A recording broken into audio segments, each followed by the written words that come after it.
नागपूरच्या गोधनी गावातील जलप्रक्रिया प्लांटमधून क्लोरीन गॅसची गळती, श्वास घेण्यास त्रास झाल्याने 40 जण रुग्णालयात दाखल।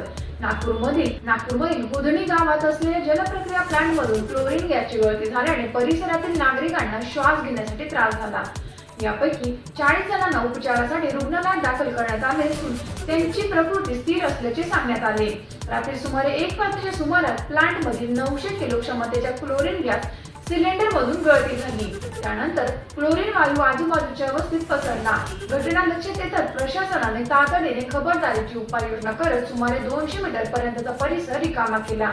घटनेची माहिती मिळताच महापालिकेच्या अग्निशामक विभाग, OCW आणि NDRF चे पथक घटनास्थळी तातडीने दाखल झाले। संबंधित यंत्रणांची परिस्थिती नियंत्रणात आणण्याची तातडीने उपाययोजना केल्या।